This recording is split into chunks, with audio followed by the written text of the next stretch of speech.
Top 50 समाचारों पर करिए नजर। राज्य में ठंडीनो चमकारो यथावत। 13 शहरों में तापमान 15 डिग्री थी नीचू नोंधायु। 9.2 डिग्री साथे नलिया सौथी ठंडू शहर। अमदावाद में तापमान 13.3 डिग्री नोंधायु। उत्तर तरफथी आवता ठंडा पवनोथी तापमान गगड्યું। गांधीनगर 12.4 डिग्री, डीसा में 11.4 डिग्री, भूज में 13.2 डिग्री, कंडला में 12.8 डिग्री तापमान, राजकोट में 10.4 डिग्री, अमरेली में 13 डिग्री, पोरबंदर में 10.6 डिग्री, केशोद में 10 डिग्री तापमान नोंधायु। उत्तर भारतना पहाड़ी राज्य में बरफवर्षानी आगाही। आजथी बरफवर्षाना नवा राउंडनी कराई छे आगाही। 7 मार्च सुधी पहाड़ों पर बरफवर्षा थवानी शक्यता। तो हिमाचल, उत्तराखंड, जम्मू काश्मीर में कराई आगाही। असम और मेघालय में तोफान साथे वरसादनी शक्यता। उत्तराखंड में बद्रीनाथ धाम बरफ में ढंकायु। हिमाचल में लाहौल स्पीति में 4 फूट सुधी बरफना थर। जम्मू काश्मीर गुरेज, गुलमर्ग में बरफवर्षा। अनेक स्थले बरफ हटावવાની થઈ રહી છે કામગીરી। શાળાએ જવા બાળકો બરફ ખૂંદીને જઈ રહ્યા છે। હિમાચલ પ્રદેશમાં 650 થી વધુ રસ્તાઓ છેલ્લા 3 દિવસથી બંધ। उत्तर भारतना पहाड़ी राज्यों में भारे हिमवर्षा वरसी। पंगी वेली और चंबा सहित विस्तारों में बरफना थर जाम्या। जनजीवन प्रभावित। राज्यना लाहोल और स्पीति जिल्ला में पण सतत बीजा दिवसे भारे बरफवर्षा थई। रोड रस्ता पर बरफना थर जामी जता वाहन व्यवहार खोरवायो।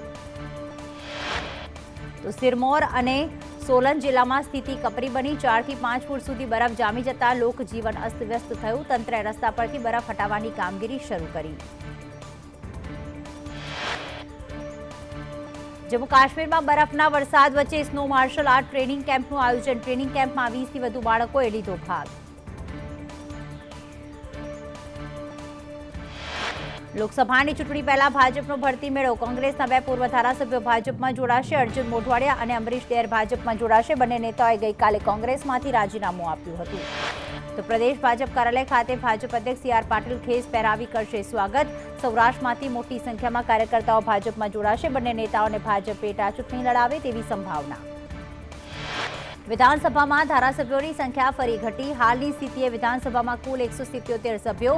विधानसभा चूंटणी बाद 5 धारासभ्यों राजीनामा। पोरबंदर कांग्रेसना धारासभ्य अर्जुन मोढवाडियाનું धारासभ्य पदेथी गईकाले राजीनामું। विधानसभा अध्यक्ष शंकर चौधरीने गांधीनगर में राजीनामું सुप्रत कर्યું। पोरबंदर कांग्रेसना धारासभ्य अर्जुन मोढवाडियाए मल्लिकार्जुन खड़गे ने पत्र लखी कांग्रेसना तमाम होद्दाओं परथी राजीनामું धर्યું। 40 वर्ष सुधी कांग्रेस में नेता रही चूक्या छे अर्जुन मोढवाडिया।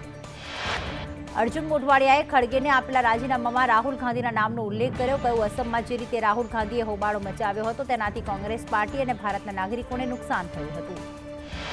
अर्जुन मोढवाडियाए धारासभ्य અને કોંગ્રેસના તમામ હોદ્દા પરથી રાજીનામું આપ્યું। કહ્યું રામ મંદિરનું આમંત્રણ નકારતા દુઃખી થયો અને પક્ષ છોડવાનો નિર્ણય કર્યો। કોંગ્રેસ પક્ષે વિચારવાનું છે કે મારા જેવા કાર્યકરે કેમ કોંગ્રેસ છોડી। આજે હું આત્મમંથનમાંથી મુક્ત થયો છું। હું ભાજપમાં જોડાવાનો હોઈશ તો એ લોકોની ઉદારતા હશે।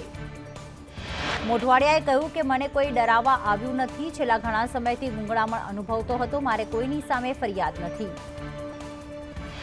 CR પાટીલ સાથે મુલાકાત બાદ પ્રદેશ કોંગ્રેસના કાર્યકારી અધ્યક્ષ અમરીશ ડેરનું રાજીનામું। ઈમેલ દ્વારા રાજીનામું આપ્યું। આજે કેસરીઓ ધારણ કરશે।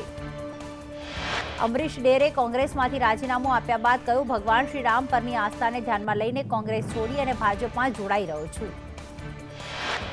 કોંગ્રેસમાંથી રાજીનામા બાદ અમરીશ ડેરનું નિવેદન મેં કોંગ્રેસમાંથી તમામ પદ પરથી રાજીનામું આપ્યું। 3 વર્ષથી બીજેપી અધ્યક્ષ આમંત્રણ આપી રહ્યા હતા। અમરીશ ડેરે કહ્યું CR પાટીલ મારા ઘરે મારા માતૃશ્રીના ખબર અંતર પૂછવા આવ્યા હતા। ત્યારબાદ જ મેં રાજીનામું આપ્યું છે। અમરીશ ડેરે કહ્યું કે ભાજપ જે જવાબદારી સોંપશે તે સ્વીકારીશ। લાગણી હોય ત્યાં સોદા ન હોય। કોઈ હોદ્દો મહત્વનો નથી, સેવા મહત્વની છે। તો કોંગી नेता અમરીશ ડેર ભાજપમાં જોડાય તે પહેલા કોંગ્રેસની કાર્યવાહી પક્ષે અમરીશ ડેરને 6 વર્ષ માટે સસ્પેન્ડ કર્યા। પ્રદેશ કોંગ્રેસના વર્કિંગ પ્રેસિડેન્ટ પદે હતા। અમરીશ ડેર કોંગ્રેસના પ્રાથમિક સભ્યપદ તમામ પદો પરથી દૂર કરાયા। પાટીલ સાથે મુલાકાત બાદ ડેર સામે પક્ષ વિરોધી પ્રવૃત્તિના આક્ષેપ સાથે કાર્યવાહી। અમરેલી જિલ્લા કોંગ્રેસ પ્રમુખ પ્રતાપ દુધાતનું નિવેદન ટિકિટ માટેનો નિર્ણય હાઈકમાન્ડ લેતી હોય છે। શાસક પક્ષમાં ગયેલા લોકોની સ્થિતિ ખરાબ છે। શાસક પક્ષમાં જઈને નેતાઓ પોપટ બની જાય છે। કોંગ્રેસના નેતાઓના પક્ષ છોડવા અંગે ભરતસિંહે કહ્યું નેતાઓના જવાથી પક્ષ નબળો પડી શકે પણ ચૂંટણીમાં આખરી નિર્ણય જનતા કરતી હોય છે।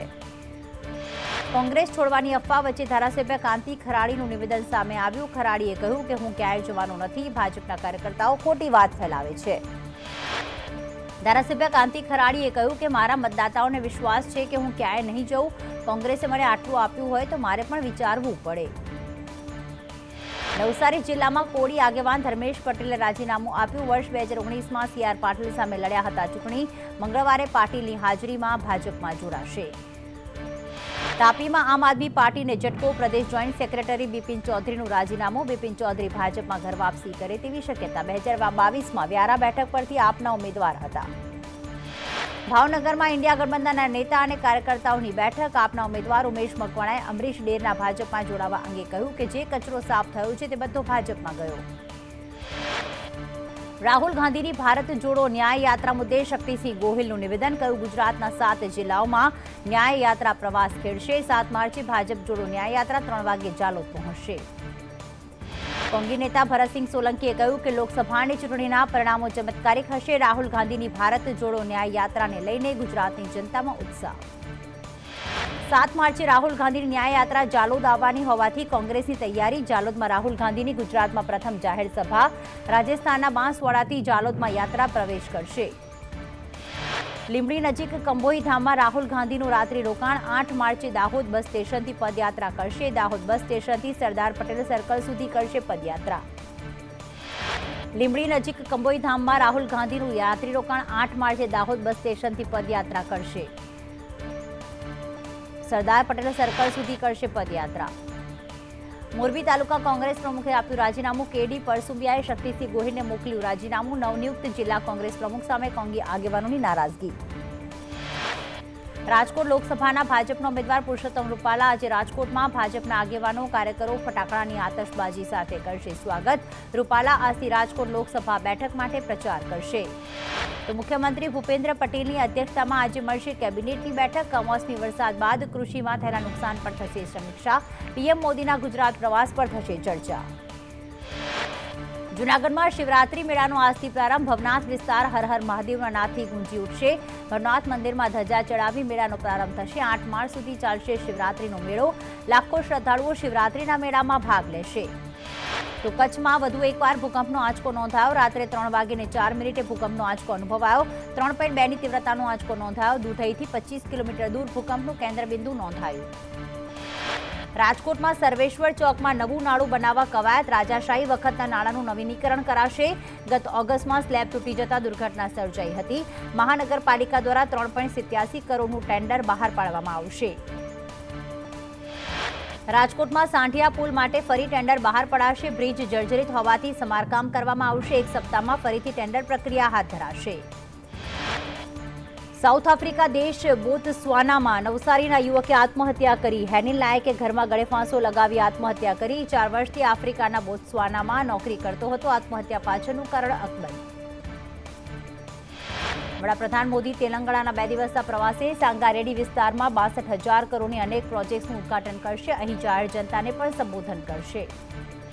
આજે કેન્દ્રીય ગૃહપ્રધાન અમિત શાહ મહારાષ્ટ્રના અકોલા, જલગાંવ અને છત્રપતિ સંભાજીનગરની મુલાકાત લેશે. ભારતીય જનતા પાર્ટી દ્વારા આયોજિત ચૂંટણી સંબંધિત બેઠકો અને કાર્યક્રમોમાં આપશે હાજરી. તેલંગાણાના પ્રવાસ બાદ વડાપ્રધાન ઓડિશા જશે, જ્યાં તેઓ જાજપુરના ચંદીખોલમાં અનેક વિકાસ પ્રોજેક્ટ્સનું ઉદ્ઘાટન અને શિલાન્યાસ કરશે અને જાહેર સભાને સંબોધન કરશે. વિદેશ મંત્રી ડોક્ટર એસ જયશંકર કોરિયા અને જાપાનના પ્રવાસે. 2 દિવસીય પ્રવાસમાં વિદેશ મંત્રી 10મા ભારત રિપબ્લિક ઓફ કોરિયા સંયુક્ત આયોગના સહઅધ્યક્ષ તરીકે પ્રથમ વખત સિયોલની મુલાકાત લેશે.